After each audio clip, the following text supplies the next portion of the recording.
Disclaimer: the following program is designed to offend, provoke, and challenge your religious sensibilities. It contains content that will likely offend anyone who holds religion sacred. This is for those with thick skin or a taste for the harsh truth. If you're easily offended or cherish your religious views, please turn off now.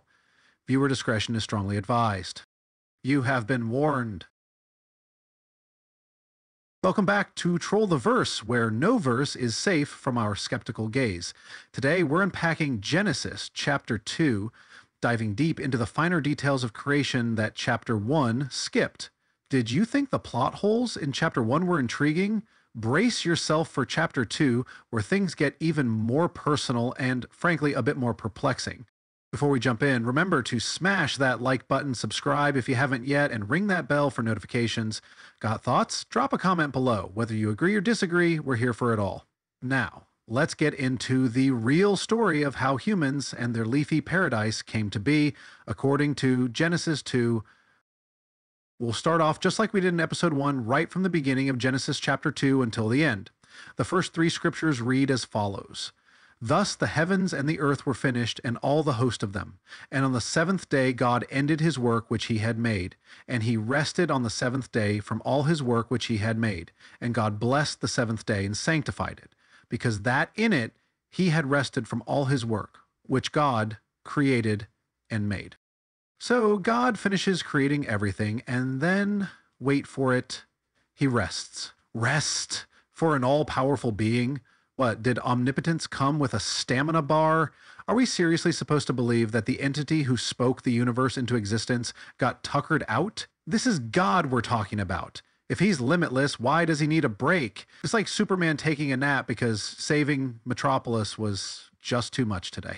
And what's with blessing and sanctifying the 7th day? Does time even need divine approval? Did the day earn it for being particularly restful, or is this just God rewarding himself for a job well done? Imagine if every time someone finished a crossword puzzle, they declared the day holy. It's about that arbitrary. Also, let's not overlook the idea of resting from what amounts to spoken word construction. He didn't hammer nails or pour concrete. He just said, "Let there be," and things existed. That doesn't sound exhausting to me, unless speaking reality into being has some hidden energy cost we weren't told about. Did creating stars deplete his celestial magic points? And then there's the bigger question. Why rest at all if you're limitless? If he wanted more time to create, couldn't he just take it? Who's rushing him? This makes it sound like God had a deadline or was being held accountable by, what, the angels? A divine to-do list? Or maybe it was just about wrapping up the narrative in a neat little 7-day package. Convenient, right? Finally, it's worth pointing out how this sets up the Sabbath. Rest because I rested. But the logic doesn't track. If a limitless deity needs to rest, wouldn't humans, who are far from limitless, need even more than one day?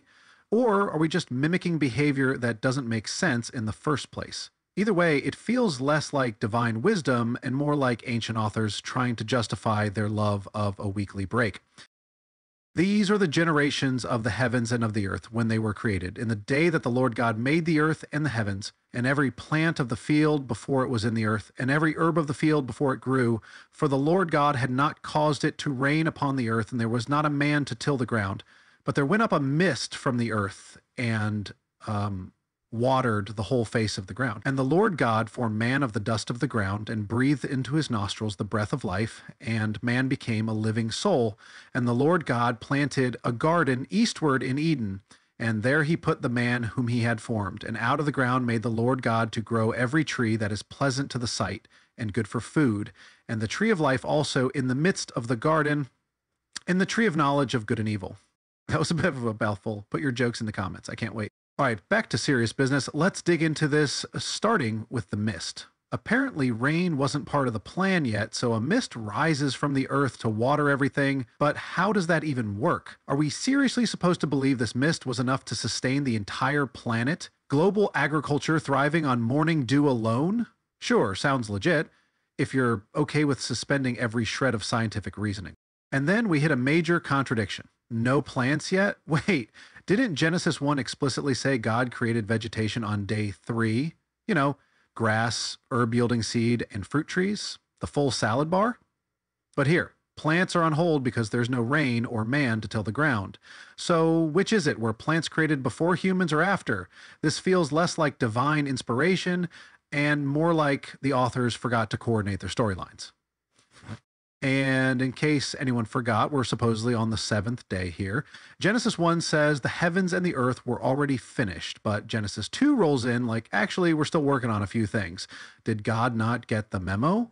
It's like the grand finale already happened, but someone decided to add a few deleted scenes. Then we get to the creation of man. God forms humans out of dust. Dust! That doesn't exactly scream divine resemblance, does it? If humans are supposed to be made in God's image, wouldn't you expect something a little more impressive than dirt? Maybe gold or stardust or literally anything with some flair? But no. We're made from the same stuff you'd sweep under the rug. And now we're moving on to the Garden of Eden. God plants this paradise eastward in Eden and places man there, not with a spoken command like everything else, but with an oddly hands-on approach. The garden is stocked with every tree that is pleasant to the sight and good for food. Great setup, but then dun dun dun dun, enter the tree of knowledge and the tree of life. Two trees with monumental consequences casually plopped right in the middle of paradise like ticking time bombs. It's as if the setup is daring humanity to fail. Why not put the forbidden tree on some inaccessible mountaintop, or at least out of arm's reach? But no, here they are, just waiting to ruin everything. It's almost like divine sabotage. Actually, I think it is divine sabotage. The whole setup feels bizarre. Is this supposed to be a grand cosmic masterpiece, or a chaotic experiment? And let's not forget the glaring inconsistencies between chapters. God already created plants back in chapter 1, by divine command no less, but now he's suddenly playing gardener. Why the shift in method? Did Eden demand a personal touch? Or was the rest of the world just background scenery while Eden got the VIP treatment? And speaking of timelines, isn't this all happening on or after the seventh day of rest? Is this divine overtime a post-Sabbath passion project? The chronology is so scrambled it feels like the author either lost track or just didn't care to keep things straight. Sure, the imagery might be pretty, but the logic, that's where it completely falls apart. And a river went out of Eden to water the garden, and from thence it was parted and became into 4 heads. The name of the first is Pishon. That is it which compasseth the whole land of Havilah, where there is gold, and the gold of that land is good. There is bdellium and the onyx stone. And the name of the second river is Gihon. The same is it that compasseth the whole land of Ethiopia. And the name of the third river is Hiddekel. That is it which goeth toward the east of Assyria. And the fourth river is Euphrates. All right, let's look at this river situation. We're told a single river flows out of Eden, then splits into 4 branches. Okay, seems simple enough until you try to figure out where any of these rivers are actually supposed to be. The Euphrates? Sure, we've heard of that one. It's in modern-day Iraq. But Pishon and Gihon, Compath Havilah, Ethiopia? Suddenly, this river map looks more like a scavenger hunt with missing clues. And speaking of Havilah, why does it get a shout out for having gold, bdellium, and onyx? Is this paradise or a sales pitch for ancient real estate? What exactly does gold have to do with the garden's perfection? Is God planning an ancient currency system, or was he just showing off? The mention of precious materials feels oddly specific for a story about humanity's creation. Then there's the issue of Gihon supposedly encircling Ethiopia. Did the writers not realize Ethiopia and the Euphrates aren't remotely close to each other? Geography wasn't their strong suit, apparently, and let's not even start on Pishon. It's the Where's Waldo of biblical rivers. Scholars have been guessing its location for centuries, and they're still coming up empty-handed. And what about the garden's irrigation system? We've got one river watering Eden and splitting into 4. But wait, didn't God just create the mist system to water the earth earlier in this chapter? Why the sudden switch to rivers? It's like Eden got an upgrade mid-story and no one bothered to explain why. Let's also address the absurdity of needing rivers at all. This is supposed to be paradise, right? Why does it need such a detailed irrigation plan? Couldn't God just have the trees grow without water, like he skipped photosynthesis back in day 3? And yes, if you watched episode 1 of Troll the Verse, you know we already dragged that disaster. So, which is it? Do plants need water and sunlight or not? The cherry on top is how the Euphrates, a very real and well-known river, is tossed in alongside these mystery waterways like they're all equally familiar. It's like saying, There's the Mississippi, the Nile, the River of Narnia, and the Fountain of Youth. It doesn't exactly inspire confidence in the narrative's consistency. And the Lord God took the man and put him into the Garden of Eden to dress it and to keep it. And the Lord God commanded the man, saying, Of every tree of the garden thou mayst freely eat, but of the tree of the knowledge of good and evil thou shalt not eat of it. For in the day that thou eatest thereof thou shalt surely die. All right, let's break this down. God puts Adam into the garden and gives him a job. Dress it and keep it. So not even a day old and Adam already has chores. No orientation, no training, just here's the world's first garden, don't screw it up. Did Adam even know what dressing and keeping meant, or was God banking on some sort of innate, divine green thumb instinct? Talk about being thrown into the deep end of the pool.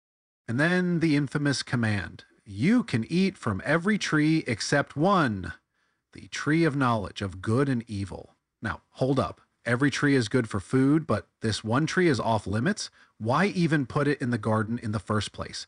It's like baking a tray of cookies, putting them on the counter, and telling a toddler, don't touch those or else. What's the point of this setup, other than to guarantee failure? And let's talk about the punishment. God says, In the day that thou eatest thereof, thou shalt surely die. Let me spoil the ending for you. Adam doesn't drop dead the moment he eats it. So was God exaggerating? Or is this the world's first case of divine metaphor? If it's a spiritual death, why not say that? This feels less like an honest warning and more like an ambiguous threat meant to scare Adam into compliance. Then there's the deeper question. Why is the knowledge of good and evil forbidden? Isn't that, kind of important for being a responsible human? God creates someone in his image, gives him dominion over the earth, but then bars him from the one thing that might help him understand morality? That's like handing someone the keys to a car, but forbidding them from learning the rules of the road. What could possibly go wrong? And let's not forget, we're still in a pre-sin world. Adam supposedly has no concept of disobedience yet. So how is this command even fair? It's like punishing a fish for not knowing how to ride a bicycle. If Adam doesn't know good from evil, how can he fully grasp the consequences of his actions? This isn't just a test, it's a setup for failure. Oh, and where's Eve in all this? She hasn't even been created yet. So this command is given to Adam alone. Does God expect him to play telephone later? Hey, Eve, by the way, don't eat from that tree or we'll die. Great communication strategy, right? In summary, we've got an untrained gardener, a forbidden tree just begging to cause trouble, a vague and inconsistent threat, and a setup that's about as logical as putting a bowl in a china shop. The only thing clear here is that things are about to go catastrophically wrong, and it all feels a little too deliberate. And the Lord God said, It is not good that the man should be alone. I will make him an helpmeet for him. And out of the ground the Lord God formed every beast of the field and every fowl of the air, and brought them unto Adam to see what he would call them. And whatsoever Adam called every living creature, that was the name thereof. And Adam gave names to all cattle, and to the fowl of the air, and to every beast of the field. But for Adam there was not found an helpmeet for him.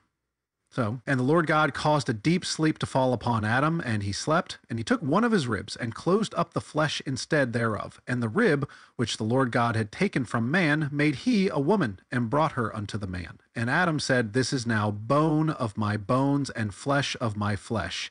She shall be called woman, because she was taken out of man. Therefore shall a man leave his father and his mother, and shall cleave unto his wife, and they shall be one flesh. And they were both naked, the man and his wife, and were not ashamed. All right, let's unpack this, starting with verse 18. God suddenly realizes, it is not good that the man should be alone. Wait, what? Didn't he just declare everything very good back in chapter 1? So which is it? Was this an oversight? Did God create Adam and then go, oh no, I forgot to include a +1? It's like designing the most complex project in the universe and then realizing you left out one of the key components. And then comes the animal parade. God forms beasts and birds out of the ground again and brings them to Adam for naming. Let's pause here. First, didn't Genesis 1 already cover the creation of animals? Why are they popping up again now? Is this a second round, or were the authors just not paying attention? And second, what's the point of this exercise? Is Adam naming these animals with divine insight? Or is it more like, that one looks like a horse? But here's the thing, after all this, none of the animals are a suitable helper for Adam. Seriously? Was the giraffe close? Did the ostrich make the short list? Why go through this entire naming ritual if God already knew none of these creatures would fit the bill? This feels less like divine wisdom and more like a cosmic trial and error session. Then we get to the big moment, the creation of Eve. God knocks Adam out, performs the world's first surgery, and pulls out a rib to create woman. Let's just acknowledge how bizarre this is. Why a rib? Was it symbolic? Couldn't God have just spoken Eve into existence like he did with literally everything else? Or was this an ancient attempt to explain human anatomy? Either way, it raises more questions than it answers. And here's a fun thought. If God used Adam's rib, essentially Adam's DNA, to create Eve, wouldn't that make her, well, genetically identical? Close enough to qualify as his sibling? So not only do we have the first surgery, but we also have the first case of family tree pruning. If this is humanity's origin story, it's basically the foundation for an awkward genetics lecture on incest. And Adam's reaction? This is now bone of my bones and flesh of my flesh. Very poetic, sure, but how did he know that? Did he wake up and just instinctively recognize, ah yes, she's made of my rib? Or did God give him a quick rundown while he was groggy from divine anesthesia? Oh, and let's talk about the one flesh line. Therefore shall a man leave his father and his mother and shall cleave unto his wife. Hold up. Adam doesn't even have parents. Who's this instruction for? It's like the story is breaking the fourth wall to deliver marriage advice to future generations. It's a nice sentiment, but it's wildly out of context for Adam and Eve, who are literally the only humans on Earth. Finally, there's the line about being naked and unashamed. Sure, it's a symbol of innocence, but let's not forget, God just set them up with a forbidden tree that's about to ruin everything. The peace and harmony here feel less like a perfect beginning and more like the calm before a very predictable storm. In summary, this section feels like a mix of improvisation and afterthoughts. God realizes Adam needs a companion, tries out the animal kingdom first for some reason, and then creates Eve with a rib extraction. The narrative is poetic, but the logic is a mess. And if this is supposed to set the stage for humanity, it's clear the stage is wobbly and the script has a few missing pages. And there you have it, Genesis chapter 2, where logic clocks out and divine improvisation punches in. From the celestial mist irrigation system to rivers that feel like an ancient game of guess the geography, and of course Eve's grand debut courtesy of Adam's rib, this chapter leaves us with more questions than answers. What do you think? Is this a masterpiece of divine design or just ancient storytelling with some plot holes? Let us know in the comments. We genuinely want to hear your take, whether you're here to agree, debate, or drop your own wild theories. Enjoyed the ride? Hit that like button to keep the questions coming, and don't forget to subscribe because next time we're diving into Genesis chapter 3, where a snake, a snack, and humanity's first bad decision take the spotlight. Trust me, you don't want to miss that drama. And hey, tag your most devout friend or your favorite skeptic and get the discussion rolling. The more the merrier. Let's spark some debates, share some laughs, and maybe even ruffle a few feathers. Until next time, keep your skepticism sharp and your arguments sharper.